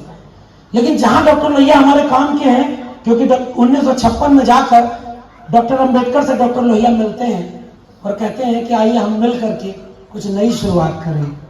समाजवाद और अंबेडकरवाद का रिश्ता 1956 में बन रहा था। और उस समय जब एक बार ओंकार शरद डॉक्टर लोहिया के घर में जाते हैं तो डॉक्टर लोहिया अपने नक्शा भारत का बहुत ध्यान से देख रहे थे। वो पूछते हैं कि आप इस नक्शे में क्या देख रहे हैं? डॉक्टर लोहिया कहते हैं कि ये देख रहे हो, ये बोध गया से लेकर लुम्बिनी होते हुए श्रावस्ती तक का रास्ता। मैं इस रास्ते पैदल चलना चाहता हूं और महसूस करना चाहता हूं कि ऐसे हजारों साल पहले तथागत बुद्ध पैदल इन रास्तों में सफर किए होंगे। ये डॉक्टर राम मनोहर लोहिया की ओंकार शब्द जो जीवनी लिखी है उसमें, और दूसरी तरफ पश्चिम के एक नक्शे की बात करते हैं। विचार का नाम है बुद्ध, दर्शन का नाम है बुद्ध, चेतना का नाम है बुद्ध, तर्क का नाम है बुद्ध, समानता और न्याय का नाम है बुद्ध। और नौजवान साथियों, आज बुद्धिस्ट होने का मतलब ये कतई नहीं है कि धर्म परिवर्तन जो लोग करा रहे वो तो बड़ा काम है, करना चाहिए, वो धर्म परिवर्तन है भी नहीं। जब धर्म ही नहीं वो धम्म है तो परिवर्तन किस बात का? जड़ों में लौटने को थोड़े ही कुछ कहते हैं। हाँ, एक क्रांति का आगाज किया था डॉक्टर अंबेडकर ने आज कल के दिन कि मैं हिंदू धर्म में पैदा तो हुआ लेकिन मरूंगा नहीं, क्योंकि तुम्हारा धर्म कोई धर्म ही नहीं है, नियमों का पिटारा है, सीढ़ीदार व्यवस्था है, इसमें नीचे वाली जाति ऊपर नहीं जा सकती, ऊपर वाली जाति नीचे नहीं आ सकती। मैंने बहुत कोशिश की कि तुम लोगों के धर्म में सुधार हो जाए, तुम सुधरने वाले नहीं हो, इसलिए मैं तुम्हारे धर्म को छोड़ता हूं और बुद्धिस्ट होने का रास्ता तैयार करती हूं। ये क्रांति का दिन था, एक बदलाव का दिन था। और आज वो बदलाव के दिन को रोकने वाले लोग, जब समाजवादी आंदोलन का नारा चला, संसोपा ने बांधी गांठ पिछड़ा पावे 100 में 60, उस नारे को महामना राम स्वरूप वर्मा, बाबू जगदेव प्रसाद, लड़ई सिंह की विरासत, चंद्रिका प्रसाद जी के आंसू, महाराज सिंह भारती की विरासत, उसे आगे बढ़ा के कहां ले जाती है? 100 में 90 शोषित हैं, शोषितों ने ललकारा है, धन धरती और राजपाट में 90 भाग हमारा है, 10 का शासन 90 पर नहीं चलेगा, नहीं चलेगा। इस नारे को जानते हैं मैं हर मंच पर क्यों बोलता हूं? मुझे इस नारे में एक सूत्र नजर आता है, एक दिशा। हमारे पुरखों की कोई लड़ाई मंदिर मस्जिद की लड़ाई ही नहीं थी। हमारे पुरखों की लड़ाई क्या है? धन, धरती और राजपाट। धन का मतलब संपत्ति, संपत्ति का मतलब ये नहीं, बुद्ध तो कहते हैं कि इतना संचय मत करो, त्याग करो, लेकिन इतनी तो चाहिए। कबीर साहब मुझे याद आते हैं, साईं इतना दीजिए जामे कुटुंब समाए, मैं भी भूखा ना रहूं, साधन भूखा जाए। और कबीर के दोहे में जहां जहां साध था उसको भी इतिहास बदलने वालों ने साधु कर दिया, पता है ना? कबीर को विष्णु का अवतार नहीं घोषित किया, इन जालिमों ने ईश्वर की सत्ता को नकारने वाले बुद्ध को विष्णु का अवतार घोषित करके उनका अपमान किया है। इसलिए मैं इस मंच से उनकी आलोचना करता हूं। ये ईश्वर को मानते ही नहीं तो अवतार किसके हुए? ये तो मनुष्य को मानते हैं। कैसे कैसे इतिहास आपका बदला गया है साथियों। और नई पीढ़ी को, बुजुर्ग लोगों, आप लोगों ने बहुत मेहनत की होगी, नई पीढ़ी को ये इतिहास बताइए। हम भी बता रहे हैं, इतिहास बदल देंगे सब। कैसे जब 90 के आसपास जब ये समाजवादी आंदोलन, अंबेडकरवादी आंदोलन मजबूत हो रहा था, उसी समय भारत में टीवी आती है। टीवी समझ रहे? टेलीविजन। दुनिया में विज्ञान का आविष्कार हुआ, टीवी आई तो उन्होंने कंप्यूटर से नासा बनाया, वो तमाम वैज्ञानिक शोध किए, चांद तारों को पढ़ा, समझा, खोज किया, और हमारे यहाँ कंप्यूटर आया तो सबसे पहले उससे जन्म कुंडली बनाने लगे सर। ऐसा नमूना देश है भाई। पिछले दिनों यहाँ का रक्षा मंत्री राफेल विमान आ रहा है तो उसके नीचे नींबू और मिर्चा लटका रहा है, देखा ना आपने? विमान बना है फैक्ट्री में विज्ञान से, विज्ञान नहीं बचा पाएगा, उसका नींबू और मिर्चा बचा लेगा। हमारे देश में अजीब अजीब लोग हैं साहब, गाड़ी खरीदने आते हैं, कुछ जय भीम वाले भी ऐसा करते होंगे, नजर रखिए। गाड़ी खरीद के ले आते हैं और गाड़ी जैसे ही घर आती है वहां पंडित बैठा होता है, वो आरती उतारता है, वो उसको कहता है कि हम इसका ग्रह नक्षत्र ठीक कर देंगे, गाड़ी सुरक्षित रहेगी। पिछले दिनों मैं भी अपनी बहन की नौकरी थी, वो उसने गाड़ी खरीदी तो मैंने दिल्ली से उसको खरीदवाया था, तो वहां भी एक पंडित एजेंसी में बैठा हुआ है, वो कटोरा वटोरा लेकर, कटोरा नहीं मतलब समझ ही गए, तो वो लेके बैठा हुआ है और आते ही खड़ा हो गया। हमने कहा ये क्या है? कहे अरे साहब इसकी पूजा नहीं कराएंगे। हमने कहा जब पंडित जी इसकी पूजा क्यों करा रहे हो? तो कहा इसकी ग्रह दशा ठीक हो जाएगी, गाड़ी सुरक्षित रहेगी। हमने एजेंसी वाले से पूछा तुमने गाड़ी का इंश्योरेंस कराया है? तो वो बोला हाँ। हमने कहा कितने साल का? तो कहा 1 साल का। हमने कहा कितना लगा? तो कहा 25,000 रुपये लगा। मैंने पंडित से बोला कि अगर तुम गारंटी लो कि अगर 1 साल में इस गाड़ी का एक्सीडेंट नहीं होगा और अगर होगा तो तुम चंदा दोगे तो मैं इंश्योरेंस वापस करा दूं, तब मेरी गाड़ी की पूजा करो। वो पंडित अपनी थाल लेकर, भाई आप एक तरफ इंश्योरेंस ले रहे हो और एक तरफ आरती उतरवा रहे हो। ये पाखंड, और बुद्ध पाखंड के खिलाफ थे, बाबा साहब पाखंड के खिलाफ थे। और मैं इन जालिमों के धर्म पर तो कुछ बोलता ही नहीं। जाओ तुम्हारा धर्म, तुम्हारा मंदिर, जो मन करे करो, लेकिन इस पाखंड के खिलाफ तो बोलूंगा। इस पाखंड ने हमारी पीढ़ियों को मानसिक रूप से गुलाम बनाया। और मेरे पुरखे महात्मा ज्योतिराव गोविंदराव फूले ने अगर गुलामगिरी किताब न लिखी होती तो हो सकता है मैं भी उस पाखंड में शामिल होता। पेरियार ना होते, अंबेडकर ना होते तो हो सकता है मैं भी कहीं पूजा आरती कर रहा होता। लेकिन तब मैं इलाहाबाद विश्वविद्यालय टॉप नहीं करता और दिल्ली विश्वविद्यालय में प्रोफेसर कभी नहीं बनता। मैं यहां हूं क्योंकि भारत का संविधान और मंडल कमीशन लागू था, और इसलिए मैं आपके बीच में दहाड़ने की कोशिश करता हूं। हमें नौकरी किसी मंदिर ने नहीं दी, भारत के संविधान और मंडल कमीशन ने दी। और जितनी नौकरी मंदिर देता है वो पुजारी बनाता है। परजीवी अर्जक संघ के लोग, उत्तर प्रदेश के लोगों आप जानते होंगे, अर्जित करके जो खाए वो अर्जक है। जो अनर्जक है, श्रमजीवी, उसको बाबू जगदेव बाबू ने उसको एक्सप्लेन किया। चौधरी छोटू राम, महाराज सिंह भारती, इन सब लोगों ने उसको क्या कहा? कमेरा। जो काम करके खाता है। अरे हम 90% लोगों के पुरखों ने इस दुनिया को रहने लायक बनाया। इन जंगल झाड़ियों को, इन बंजर धरती को, इस सड़कों को, इस हवेलियों को हमारे पुरखों ने बनाया है। इन हाथों से श्रम करने वाले इन तमाम कुम्हार, लोहार, बढ़ई, नाई, मोची, मल्ला, गड़िया, पाल, निषाद, प्रजापति और तमाम जातियों ने अपने हाथों से इस दुनिया को रहने लायक बनाया। खूबसूरत मकान बनाए, सड़कें बनाई, इमारतें बनाई, गणतंत्र और लोकतंत्र दिया। और आज उस सब दिल्ली और लखनऊ की कुर्सी पर बैठे कुछ जालिम परजीवी इस देश को बर्बाद कर रहे हैं। इसलिए नौजवानों उठ खड़े हो, बुद्धा को बचाने के लिए एक क्रांति की जरूरत है, दबना नहीं है। हमारा इतिहास गौरव का है। और बताओ परजीवियों, तुमने कोई शोध किया है?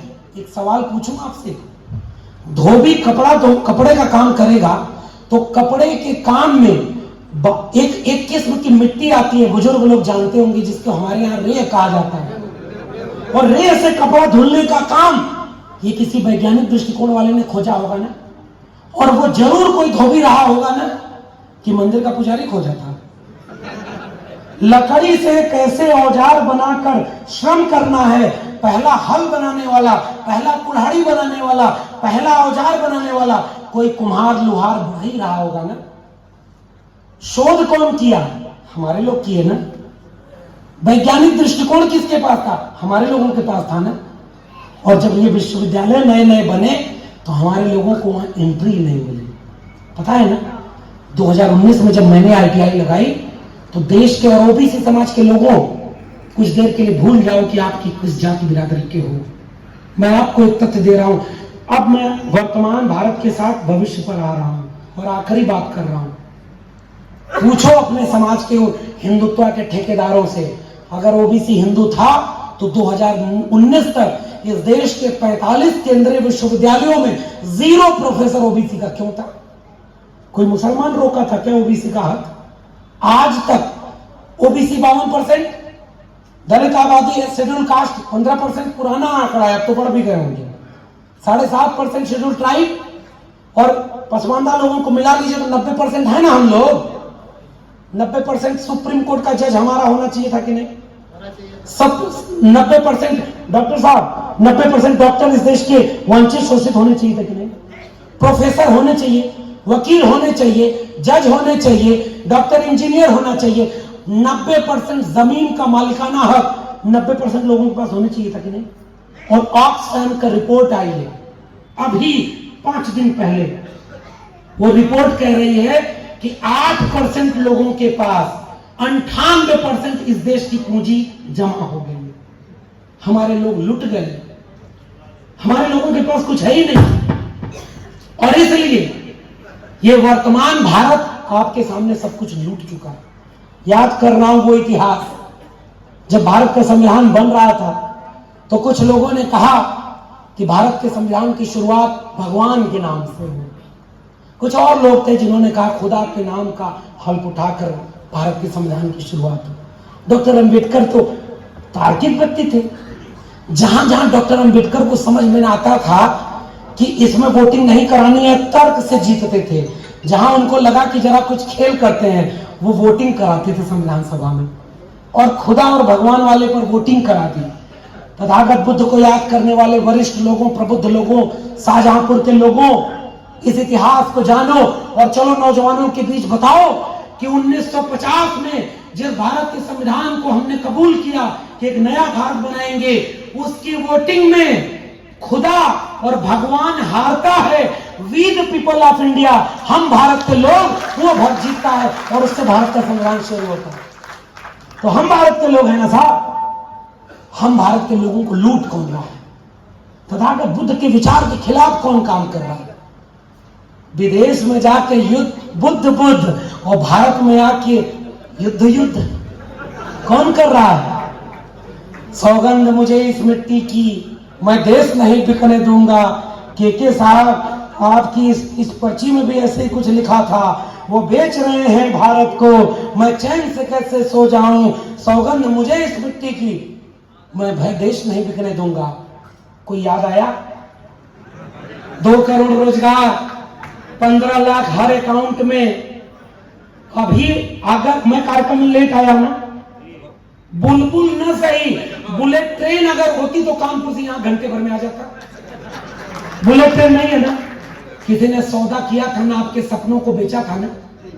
बुलेट ट्रेन चलाएंगे, अच्छे दिन लाएंगे, 15 लाख रुपया देंगे, 2 करोड़ रोजगार देंगे, स्वच्छ भारत बनाएंगे, स्मार्ट सिटी बनाएंगे, विश्व गुरु बनाएंगे।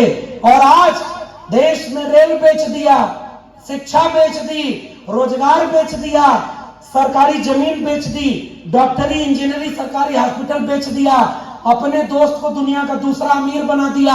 कोरोना में 12 करोड़ लोगों की नौकरी चली गई। यह देश 80 करोड़ लोग गरीबी रेखा के नीचे 5 किलो अनाज पर जीवन जी रहे हैं। यह देश बर्बाद हो चुका है और उस फकीर का, झूठे फकीर का दोस्त दुनिया का दूसरा अमीर बन गया है। और उसके बाद उसकी क्या गलती दूं? वो तो 10 लाख का सूट पहन के भी ये बोल चुका है, अरे हमारा क्या है जी, हम तो फकीर आदमी हैं, झोला लेके चल देंगे, आपका क्या होगा? वो तो चला जाएगा। उसके दोस्त तो चले गए विदेश, इस देश को लूट करके गए हैं ना। नाम नहीं ले रहा हूं क्योंकि दोनों के पीछे एक ही नाम है, पहचान गए ना। कितना बड़ा मजाक इस देश में हो रहा है। और नौजवानों, आप क्या कर रहे हो? सो रहे हो? नई शिक्षा नीति में स्कूल, कॉलेज, विश्वविद्यालय बिक गए रे भाई। सरकारी स्कूल में किसके घर के बच्चे पढ़ते हैं? हमारे। मिड डे मील पर जी रहे हैं। नमक में कभी सब्जी में छिपकली मिल रही है, कभी नून रोटी मिल रही है, 5 किलो अनाज मिल गया, 500 रुपया मिल गया, आप उन्हीं जालिमों को फिर वोट दे करके दे दिए। मैं विश्वविद्यालय का व्यक्ति आपसे गुजारिश करने आया हूं, स्कूल नए खोले जाने चाहिए थे ना इस देश में। नया विश्वविद्यालय खोला जाना चाहिए था ना, नए कॉलेज, डिग्री कॉलेज होने चाहिए थे ना, नई भर्ती बनाई जानी चाहिए थी ना।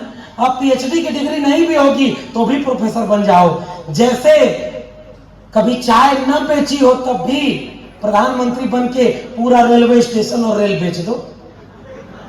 उसको चाय बेचते किसी ने नहीं देखा, उसको देश बेचते हम सब देख रहे हैं। हम उस गुनाह में शामिल। इसलिए नई शिक्षा नीति में शिक्षा बिक गई है। बुद्ध अगर आज होते, मैं पिछले दिनों सिरपुर गया था, बनते लोग जानते होंगे, बहुत बड़ा बुद्धिस्ट स्थल है सिरपुर, महासमुंद जिले में। बहुत अंतरराष्ट्रीय बौद्ध सम्मेलन वहां होता है बुद्ध पूर्णिमा के दिन। और पता है वहां जाकर मुझे क्या नजर आया? वहां एक बाजार है, कोई कंपनी बनी हुई है, कोई फैक्ट्री है जिसमें बता रहे हैं, वो पुराने लोग बता रहे हैं, शोध होता था वहां पे। और एक ऐसा विद्यालय की इमारत है जिसमें 10,000 लोगों को शिक्षा मिलती थी, 10,000 लोगों को सिरपुर में डिग्री दी जाती थी। बुद्धिस्ट विचार में इमारतें बता रही हैं, खंडहर बताते हैं कि इमारत बुलंद थी, वहां डिग्रियां बांटी जा रही थी तर्क, विवेक, मेधा की। और जितने मंदिर इन पाखंडियों ने बनाए, उन सब से आपकी बुद्धि छीनी गई और आपको पुजारी बनाया गया। बताइए, आपकी जड़ें तर्क विवेक वाले बुद्ध में है कि ये पाखंडियों के यहाँ है? और उस बुद्धिस्ट इमारत के ऊपर हिंदूवादी इमारत। एक किस्सा सुनाऊं? तथागत बुद्ध की एक बहुत पुरानी मूर्ति जिसमें 3-4 तरफ, और जानते हैं ये सब नंबर 1 के नकलची। ये जो बैठे हैं सत्ता में, नाम नहीं ले रहा हूं क्योंकि सब लोगों ने मना किया है कि संभल के बोलिएगा। यहाँ डॉक्टर साहब भी बोल रहे थे, बिशप बोल रहा हूं। बिशप नहीं हूं सर, थोड़ा थोड़ा तो दाएं बाएं जाना चाहिए। अब ये बताओ कि उन्होंने कॉपी कहां से किया? मैं वहां गया तो पता चला कि बुद्ध की जितनी शैली के चित्र बने उन सारे चित्रों को इन्होंने हिंदी देवी देवताओं को बना दिया। आप भी जानते होंगे वहां एक मंदिर है, लक्ष्मण मंदिर, और मेरा नाम भी लक्ष्मण, जिसमें मेरा कोई दोष नहीं भाई। जिसने रखा रखा। अब मैं राम के नाम पर लिंचिंग करने वालों के साथ तो नहीं हूं। मैं वो लक्ष्मण बना जो नागवंश का था, जो रामगुप्त और लक्ष्मण गुप्त थे, जिससे बाबा साहब प्रभावित होकर नागपुर में दीक्षा लेने जाते हैं और कहते हैं कि हम शासकों की जमात ही अलग थी। उसमें वहां एक लक्ष्मण का मंदिर, और गूगल पे पढ़ा तो पता चल रहा है कि वहां राम और लक्ष्मण का मंदिर है। वहां कुछ लोग पूजा करके आ रहे हैं, तो मैंने पूछा कहां से आ रहे हो? तो कहे भगवान राम और भगवान लक्ष्मण का दर्शन करके आ रहे हैं। अंदर गया तो मूर्ति को ध्यान से देखा तो वो तो बुद्ध की मूर्ति थी जो शेषनाग नाग में और फन पड़ा हुआ है, और साफ दिख रहा है वो तथागत बुद्ध है। और उनको क्या बना दिया? राम और लक्ष्मण। तो वो जो पिंड था वो बहुत पुराना पत्थर, और नीचे जो शिवलिंग में पाठ होता है उसको सीमेंट से बना दिया, और नीचे लिखा है हजारों साल पुराना प्राचीनतम शिवलिंग यहां प्राप्त हुआ है और वहां पूजा हो रही है। साफ दिख रहा है कि वो बुद्ध हैं, उसके नीचे उनको शिव बना दिया। आपके इतिहास को ऐसे बर्बाद किया गया, मानसिक रूप से गुलाम बनाया गया। पृथ्वीराज चौहान ने मोहम्मद गोरी को मार दिया। सिनेमा देखे कि नहीं आप? मोहम्मद गोरी को मार दिया पृथ्वीराज चौहान ने। कल को महाराणा प्रताप मार देंगे अकबर को, और परसों इस देश का प्रधानमंत्री जो तालाब में गया था भगवा झंडा बचाने, मगरमच्छ का बच्चा बगल में दाब के ले आया, 35 साल भीख मांगा, देश का प्रधानमंत्री बन गया, वो विष्णु का अवतार है। ये आपकी किताबों में आ जाएगा, फिर आप क्या करेंगे? सिलेबस बदल रहे हैं साहब, बोलो। नाली के गैस से चाय बनाता था वो फकीर, और वो वैज्ञानिक सभा में जाकर कह रहा है कि गणेश जी पहली प्लास्टिक सर्जरी थे।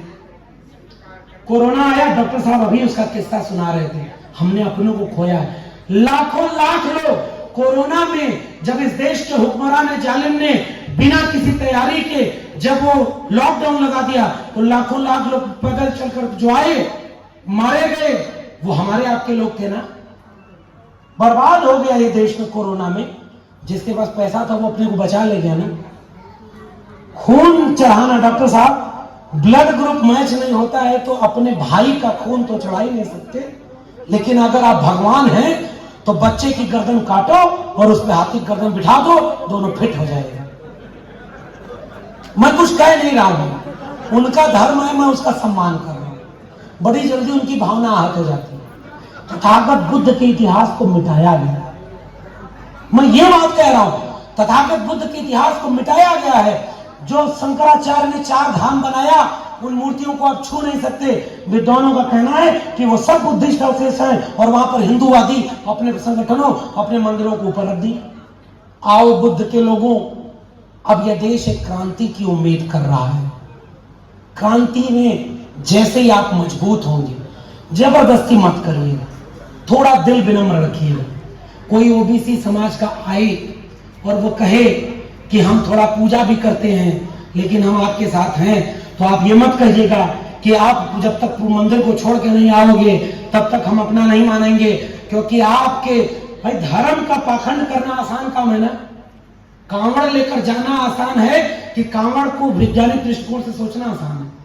पहाड़ पर चढ़ना आसान है कि लुढ़क कर गिरना आसान है। 4 लोगों में मोहब्बत कराना आसान है कि 2 लोगों में लड़ाई करा देना आसान है। उनका काम नफरत का है, हमारा काम मोहब्बत का है। उनका काम लड़ाने का है, हमारा काम जोड़ने का है। उनका काम तोड़ने का है, बर्बाद करने का है। और ये जो तस्वीरें हैं, इन सब ने जोड़ने का काम किया, मोहब्बत का काम किया। जिसमें समता की चाह नहीं, वह बढ़िया इंसान नहीं। सुनिए नारा, ये कैसे समाजवाद और अम्बेडकरवाद का नारा। 2 बातें हैं मोटी मोटी, हमें चाहिए इज्जत रोटी। आत्मसम्मान आंदोलन चलाया था पेरियार साहब ने। हमें चाहिए इज्जत रोटी, 100 से कम न 1000 से ज्यादा, समाजवाद का यही तकाजा। रोटी कपड़ा सस्ती हो, दवा पढ़ाई मुफ्ती हो, यह समाजवाद का नारा था। पुनर्जन्म और भाग्यवाद, इनसे निकला ब्राह्मणवाद। ब्राह्मणवाद की क्या पहचान, गिटपिट बोले करे न काम। मानववाद की क्या पहचान, ब्राह्मण भंगी एक समान। जिसमें समता की चाह नहीं, वह बढ़िया इंसान नहीं। समता बिना समाज नहीं, बिन समाज जनराज नहीं। जो जमीन को जोते बोए, वो जमीन का मालिक होए। राष्ट्रपति का बेटा हो या चपरासी की हो संतान, टाटा बिरला अंबानी या सबकी शिक्षा एक समान। सबको शिक्षा सबको काम, वरना होगी नींद हराम। सबको शिक्षा दे न सके जो, वो सरकार निकम्मी है। और जो सरकार निकम्मी है, वो सरकार क्रांति की आगाज करने का वक्त है साथियों, वरना ये देश लुट चुका है, बर्बाद हो चुका है। और जैसे जैसे आप आगे बढ़ेंगे, ये यूनिवर्सल लॉ, ये लॉ ऑफ नेचर, और भारत का संविधान कहता है डॉक्टर साहब, भारत का संविधान अनुच्छेद 51A कि हम जब नया भारत बनाएंगे तो उसमें तार्किक वैज्ञानिक दृष्टिकोण का नागरिक पैदा करेंगे। और हम क्या पैदा कर रहे हैं, कांवड़ धो, गणेश पूजा मनाओ। इतना त्योहार में आपके बच्चों को उलझा दिया है। नवरात्र का व्रत खत्म हुआ, अभी दूसरा कोई व्रत आ रहा है, आप लोग बताइए कौन सा आ रहा है?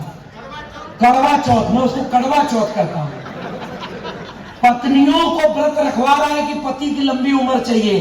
पत्नी को लंबी उम्र की जरूरत नहीं है क्या?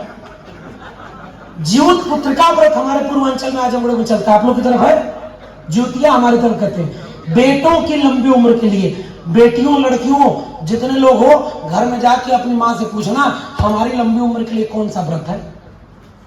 पति की लंबी उम्र के लिए है तो पत्नी की लंबी उम्र के लिए क्यों कोई व्रत नहीं है? तब मुझे पेरियार याद आते हैं, तब मुझे सावित्रीबाई फुले, फातिमा शेख याद आती है। वो कहते हैं कि महिलाओं को गुलाम बनाया गया है मानसिक रूप से, कर्म कांड में गुलाम बनाया गया है। और कैसे गुलामी इतनी भर दी गई कि आप इस कर्मकांड से उबर ही नहीं सकते। आपको पाखंड में ले जा रहे हैं और उस पाखंड में आपका सब कुछ विनाश कर देंगे। और वक्त बदल रहा है साहब, अब वक्त मुझे भी जाना है, मैं जल्दी खत्म कर रहा हूं। अब समय बदल रहा है। तो नागपुर में एक संगठन है, जानते हैं ना, कहता है सांस्कृतिक संगठन है, देश को हिंदू राष्ट्र बना रहा है। उसका मुखिया कुछ दिन पहले गया एक मस्जिद में नमाज पढ़ने, याद है, दिल्ली में। वो अपने सब ऑक्टोपस छोड़ दिया है, मैं उसको ऑक्टोपस कहता हूं, नागपुरिया संगठन को। उसके 1000 हाथ पैर है।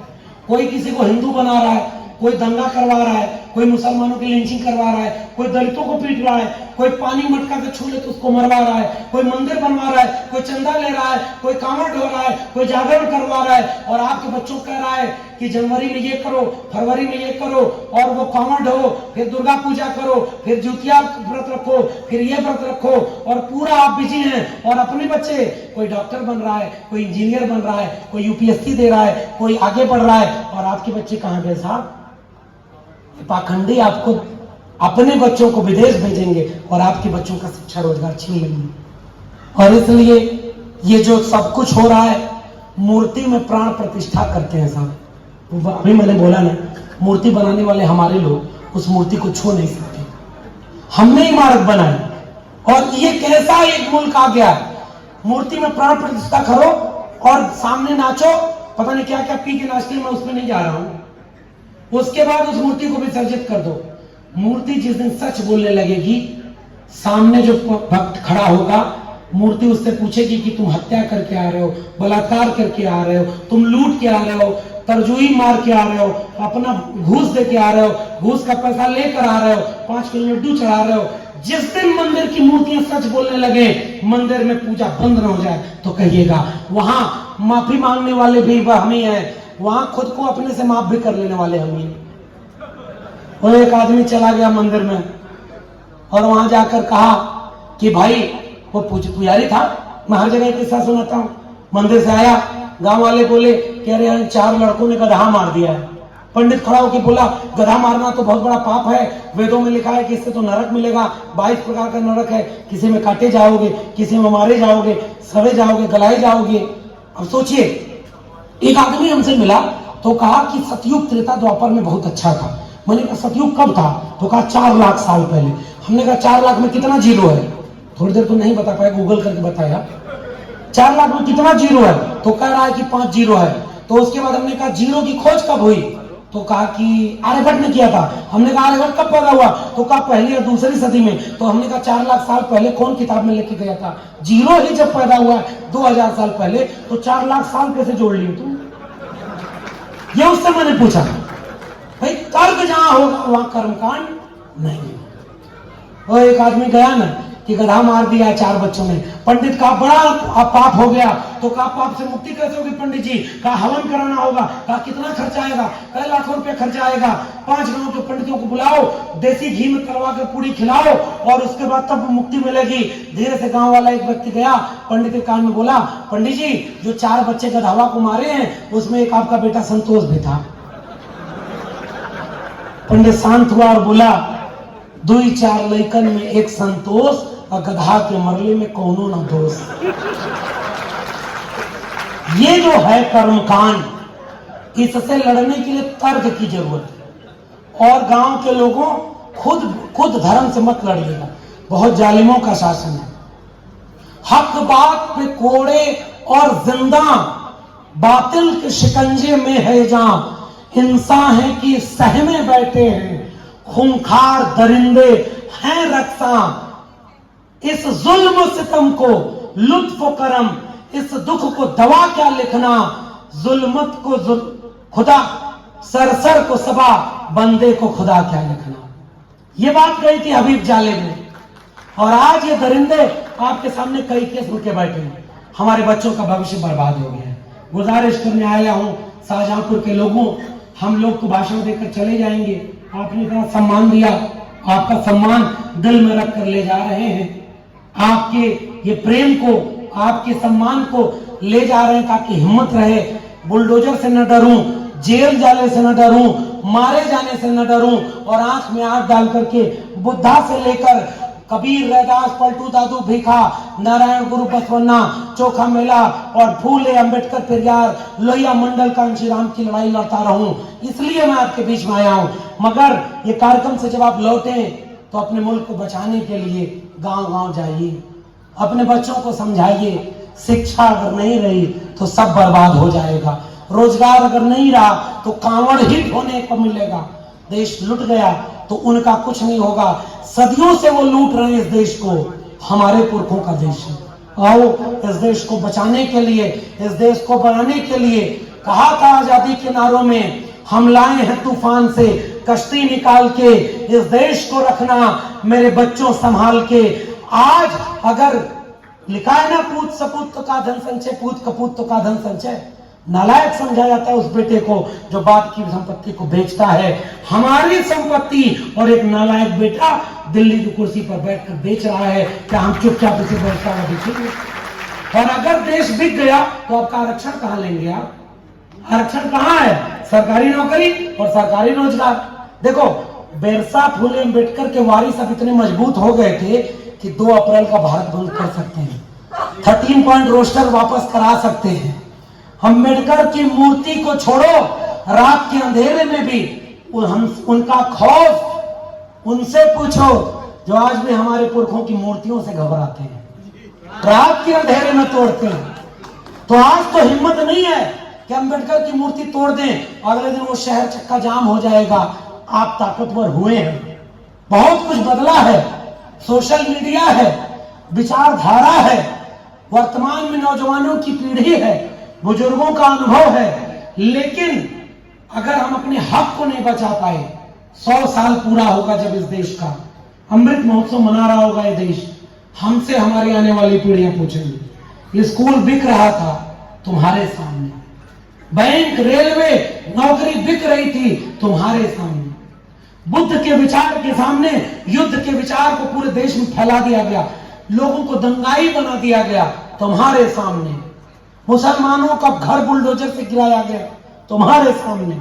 दलितों को घोड़ी चढ़ने से मारा गया, इंद्र मेघवाल को मटका छूने से मारा गया, रोहित वेमुला को पढ़ने के चलते मारा गया, पिछड़ों को मंदिर जाने के चलते मारा गया। तुम क्या कर रहे थे? माफ करिए, हम नहीं जवाब दे पाएंगे। हम ये कहेंगे क्या कि हम बौद्ध सम्मेलन कर रहे थे? क्या वो इतने से खुश हो जाएंगे क्या? ये सम्मेलन जरूरी है क्योंकि विचार को जिंदा रखना है, लेकिन इस सम्मेलन के बाद अगला सम्मेलन सरकारी स्कूल, सरकारी शिक्षा और कलम और किताब को बचाने के लिए सायापुर में होना चाहिए। उसमें भी बुलाइए, मैं आऊंगा, तब जाकर के आपकी क्रांति होगी। अगर स्कूल, कॉलेज, विश्वविद्यालय बर्बाद हो गए, भारत का संविधान बर्बाद हो गया, कुछ बचेगा नहीं साहब। वक्त बहुत जालिम है, हिसाब मांगेगा, हमसे पूछेगा तुम जब थे तो अंबेडकर का विचार था, तुम जब थे तो बुद्ध का विचार था, तुम जब थे तो भारत का संविधान था, तुम हमें क्या छोड़ कर गए? सब बिका हुआ भारत, सब लुटा हुआ भारत। मैं केवल इसलिए बोल रहा हूं ताकि आने वाली पीढ़ियों से आंख में आंख मिलाकर ये कह सकूं कि जब सब बर्बाद किया जा रहा था, लोगों को जेल में डाला जा रहा था, लोगों का घर गंगा जल से धुलवाया जा रहा था, लोग समझौता कर रहे थे विचारों से, मैं, बिरसा, फूले, अंबेडकर, पेरियार, तथागत बुद्ध, उनके विचारों को पढ़ रहा था, लोगों के बीच जा रहा था और उनसे कहने कि अब एक कविता सुनाइए। आपको एक कविता सुनाकर इसी बात में अपनी बात खत्म करूंगा। आपने कवि का नाम सुना है, रमाशंकर यादव विद्रोही। इस जमाने में जिसका जमाना है भाई, उन्हीं के जमाने में रहते हैं हम, उन्हीं की है सहते, उन्हीं की है कहते, उन्हीं की खातिर दिन रात बहते हैं हम। ये उन्हीं का हुक्म है जो मैं कह रहा हूं कि उनके सम्मान में कलम तोड़ दूं। ये उन्हीं का हुक्म है सबके लिए और मेरे लिए कि मैं हक छोड़ दूं। लोग हक छोड़ दें पर मैं क्यों छोड़ दूं? मैं तो हक की लड़ाई का हमवार हूं। मैं बताऊं कि मेरी कमर तोड़ दो, मेरा सिर फोड़ दो, मुझे जेल में डाल दो, बुलडोजर चला दो, मगर ये न कहो कि हक छोड़ दो। आपसे कह रहा हूं, अब अपनी तरह अपनी दिक्कत को सबसे जिरह कर रहा। मुझको लगता है कि मैं गुनहगार हूं क्योंकि रहता हूं मैं कैदियों की तरह। मुझको लगता है मेरा वतन जेल है। ये वतन छोड़कर अब कहां जाऊंगा? अब कहां जाऊंगा जब वतन जेल है? जब सभी कह रहे हैं तो कहां जाऊंगा? मैं तो सबसे कह रहा, कैदियों से, आओ उनके हुक्म की उदूली करें। ये लखनऊ और दिल्ली वालों से डरे नहीं, आओ उनके हुक्म की उदूली करें। पर सब पूछते हैं कि वो कौन है और कहां रहता है। मैं तो वही कहता हूं कि मैं वो एक जल्लाद है, वो वही है जो कहता है हक छोड़ दो। तुम यहां से वहां तक कहीं देख लो, गांव को देख लो, शहर को देख लो, अपना घर देख लो, अपने को देख लो कि इस हक की लड़ाई में तुम किस तरफ हो, कि इस हक की लड़ाई में तुम किस तरफ हो। अब आपसे कह रहा हूं अपनी तरह कि मैं सताए हुओं की तरफ हूं। बुद्ध भी सताए हुओं की तरफ थे, अंबेडकर भी सताए हुओं की तरफ थे, लोहिया ललई भी सताए हुओं की तरफ थे। हम भी अगर हैं तो आओ, जो भी सताए हुओं की तरफ है उसको समझता हूं कि वो हमारी तरफ है, पर उनकी तरफ उसके उल्टी तरफ है। कांवड़ मंदिर उल्टी तरफ है, उधर उस तरफ आप मत जाइए, जाइए पर अकेले में मत जाइए, ऐसे जाएंगे तो आप फंस जाएंगे। आइए अब हमारी तरफ आइए, आइए, यही सच्ची राह है। हम कमेरों की भी क्या कोई जात है? हम कमाने का, खाने का परचार ले, अपना परचम लिए, अपना मेला लिए, आखिरी फैसले के लिए जाएंगे, अपनी महफिल लिए, अपना डेरा लिए, उनसे कहने कि गर्दन झुकाओ, चलो अपने गुनाहों को अपने कबूलो, चलो दोस्तों उस घड़ी के लिए अब चलो, और अभी से चलो उस खुशी के लिए जिसकी खातिर लड़ाई छेड़ी गई और लड़ी जाएगी अंत से अंत तक। हम गुलामी की अंतिम हदों तक लड़ेंगे। बहुत बहुत धन्यवाद। इंकलाब जिंदाबाद। जय भीम, जय मंडल, शुक्रिया।